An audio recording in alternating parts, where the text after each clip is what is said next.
بسم اللہ الرحمن الرحیم۔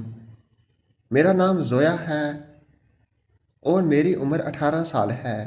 میں ایک لڑکے سے پیار کرتی ہوں اور اس کے ساتھ شادی کرنا چاہتی ہوں، لیکن میرے گھر والے شادی کے لیے حامی نہیں بھر رہے تھے، کیونکہ میں جس لڑکے سے پیار کرتی ہوں وہ ایک گھر میں ملازمت کرتا تھا، عام سا نوکر۔ لیکن میرے گھر والے چاہتے ہیں کہ میں ایک اچھے لڑکے سے شادی کروں۔ میں بہت خوبصورت لڑکی تھی، کوئی بھی امیر سے امیر لڑکا مجھ سے شادی کرنے کو مان سکتا تھا، لیکن میں نہیں مان رہی تھی، اس لیے کہ میں نے اپنے گھر سے بھاگنے کا فیصلہ کیا اور ایک رات میں اپنے عاشق کے ساتھ بھاگ گئی۔ ہم نے نکاح نہیں کیا تھا۔ میں نے اسے نکاح کرنے کا کہا، لیکن اس نے صاف منع کر دیا اور کہا، پاگل لڑکی، میں تمہیں اپنے ساتھ گاؤں کیسے لے جا سکتا ہوں؟ تم اور میں کچھ دن یوں ہی رہیں گے، پھر نکاح کے بعد واپس جائیں گے۔ میرا ابھی تک ID کارڈ نہیں بنا ہوا تھا، اس لیے نکاح نہیں ہو سکتا۔ مجھے مجبوراً وہاں رہنا پڑا۔ میں عابد کے ساتھ اس کے کوارٹر میں نہیں رہ سکتی تھی، کیونکہ وہاں اور بھی مرد تھے۔ عابد نے مجھے اپنے سیٹ سے ملوایا اور کہا، میں اس کی کزن ہوں اور کام کرنے یہاں آئی ہوں۔ میری خوبصورتی دیکھ کر سیٹ پاگل ہو گیا اور مجھے یہاں رہنے کی اجازت دے دی اور کہا میں اس کے ساتھ گھر میں ہی رہوں۔ اس نے مجھے بہت اچھا سا کمرہ دے دیا۔ سیٹ کی اتنی مہربانیاں دیکھ کر میں گھبرا گئی تھی۔ عابد نے مجھے سیٹ کے گھر میں رکھنے سے منع نہ کیا اور اپنے کوارٹر میں چلا گیا۔ تم عمر میں کم لگتی ہو اور خوبصورت بھی بہت زیادہ ہو، لیکن تمہیں یہاں رہنے کے لیے کام تو کرنا پڑے گا۔ میں نے کہا، کیا کام ہے؟ تو اس نے کہا کہ میرے کمرے کی صفائی کرنی ہے۔ میں نے کہا، ٹھیک ہے، کر دیتی ہوں۔ جب میں صفائی کرنے سیٹ کے کمرے میں گئی تو وہ میرے پیچھے آ گیا۔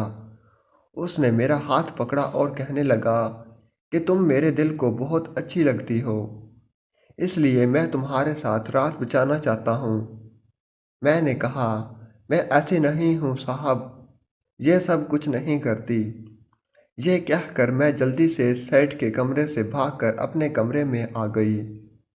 اس سیٹ کی حرکتیں دیکھ کر مجھے اندازہ ہو گیا تھا کہ وہ میرے ساتھ کیا کرنا چاہتا ہے۔ پھر میں صبح ہونے کا انتظار کرنے لگی۔ ساری رات میں سو نہ سکی، مجھے بہت زیادہ ٹینشن تھی۔ میں نے سوچا، صبح میں عابد کو سب سچ بتاؤں گی تو میری بات سن کر وہ مجھے یہاں سے لے جائے گا۔ صبح ہوتے ہی میں عابد کے پاس آئی اور اسے سیٹ کے بارے میں بتایا۔ یہ سب سن کر وہ کہنے لگا، یہ تو بہت اچھی بات ہے کہ سیٹ کا تم پر دل آ گیا ہے۔ وہ ہر لڑکی کو گھاس نہیں ڈالتا، وہ جیسے چاہتا ہے ویسے کرو، پھر ہم دونوں بہت امیر ہو جائیں گے۔ عابد کے من میں لالچ بھرنے لگا۔ اس کی باتیں سن کر میرا دل ٹوٹ گیا اور میں رونے لگی اور عابد کو کہا، تم بہت گھٹیا انسان نکلے، چند پیسوں کی خاطر میرا سودا کرو گے، کاش میں نے تم پر اعتبار ہی نہ کیا ہوتا۔ میں نے روتے ہوئے کہا اور اپنے کمرے میں آ گئی۔ میں زور زور سے رو رہی تھی۔ اتنے میں ایک لڑکی میرے کمرے میں آئی اور کہا، سیٹھ مجھے بلا رہے ہیں۔ میں نے اپنی آنکھ صاف کی اور سیٹھ کے پاس آئی۔ وہ کمرے میں بیٹھا تھا۔ اس نے مجھے ایک صوفے پر بٹھا دیا اور کہنے لگا، تم اس لڑکے کے ساتھ کیوں آئی ہو؟ وہ بہت بغیرت آدمی ہے۔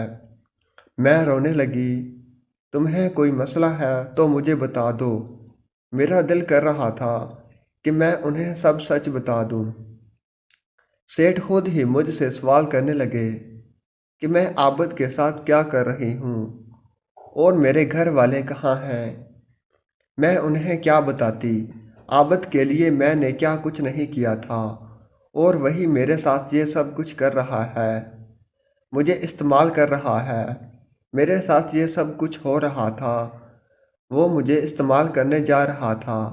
میں کچھ بولنے ہی والی تھی کہ سورج مجھے کہنے لگا، جب سے تمہیں دیکھا ہے میرا دل کر رہا ہے کہ میں تمہیں دیکھتا رہوں، مجھے تم سے محبت ہو گئی ہے۔ ان کی یہ بات سن کر میں درمیان میں بول پڑی اور بولی، عابد اچھا لڑکا نہیں، اس نے مجھے شادی کے خواب دکھائے اور پھر مجھے آپ کے پاس بھیج دیا، لیکن اب مجھے پتہ چلا ہے کہ وہ میرے ذریعے سے پیسے کمانا چاہتا ہے۔ میری یہ بات سن کر سیٹھ چونک پڑے اور بولے کہ اس کا مطلب ہے کہ وہ کچھ عرصے بعد ایک نئی لڑکی کو بھگا کر لے آتا ہے اور کہتا ہے میری کزن ہے، میں اسے چھوڑوں گا نہیں۔ سیٹھ نے غصے سے کہا اور پھر مجھے لے کر عابد کے پاس آ گئے اور اس سے میرے بارے میں پوچھنے لگے، میں اس کی کیا لگتی ہوں؟ عابد پہلے گھبرا گئے اور پھر کہنے لگے کہ میں اس کی کزن ہوں اور اس کے پچھلے گھر سے بھاگ کر آئی ہوں۔ عابد کا جھوٹ سن کر میری آنکھیں نم ہو گئیں۔ سیٹھ نے اسے تھپڑ مار کر زمین پر گرا دیا اور کہنے لگا، تم لڑکیوں کا سہارا لے کر مجھ سے پیسے لیتے ہو، میں تمہارا وہ حشر کروں گی کہ ہمیشہ یاد رکھو گے۔ پھر اسے مار پیٹ کر اپنے بندوں کے حوالے کر دیا۔ میں بری طرح رو رہی تھی۔ سیٹھ نے پوچھا، تمہارا گھر کہاں پر ہے؟ میں تمہیں تمہارے گھر چھوڑ دیتا ہوں، لیکن میں نے جانے سے انکار کر دیا اور کہا کہ میں گھر کس منہ سے جاؤں گی، ابھی تم یہ سب مجھ پر چھوڑ دو۔ سیٹھ مجھے میرے گھر لے آئے۔ میرے ابو انجان آدمی کے ساتھ دیکھ کر بہت غصہ ہونے لگے اور میرے ابو نے مجھے مارنا شروع کر دیا۔ سیٹھ نے مجھے چھڑوایا اور کہنے لگے کہ اس کو ایک عابد نامی آدمی نے اغوا کر لیا تھا، میں نے اس کو چھڑوایا ہے اور یہ جیسی تھی ویسی واپس آئی ہے۔ میرے والدین نے مجھے دوبارہ قبول کر لیا۔ میں بہت زیادہ خوش تھی، لیکن سیٹھ کی ضرورت سے زیادہ ہمدردیاں مجھے سمجھ نہیں آ رہی تھیں۔ کچھ دن بعد سیٹھ میرے گھر میرا رشتہ لینے آئے اور ابو نے ہاں کر دی۔ میں ایک ہفتہ باہر رہ کر آئی تھی اور کوئی بھی میرا رشتہ لینے نہیں آ رہا تھا۔ تقریباً 1 مہینے بعد میرا سیٹھ سے نکاح ہو گیا۔ میں نکاح کے بعد سیٹھ کے گھر آ گئی۔ میں نے سنا ہے کہ سیٹھ نے میرے پرانے عاشق عابد کو پولیس کے حوالے کر دیا اور اسے 2 سال کی قید سنا دی۔ سیٹھ کی میرے ساتھ دوسری شادی ہے اور اس کی پہلی بیوی سے بچے نہیں ہیں۔ وہ مجھ سے بہت محبت کرتے ہیں۔ ایک دن اچانک میری طبیعت خراب ہو گئی۔ جب میں ڈاکٹر کے پاس گئی تو ڈاکٹر نے بتایا کہ میں امین سے ہوں۔ اس کے بعد تو میرے گھر میں خوشیاں ہی خوشیاں آ گئی۔ میں نے سیٹھ کو بتایا تو وہ کہنے لگے کہ اگر اس دن تم مجھ سے اپنے ساتھ زنا کرنے دیتی تو میں کبھی بھی تم سے شادی نہ کرتا۔ تم شریف ہو اس لیے تم سے شادی کی۔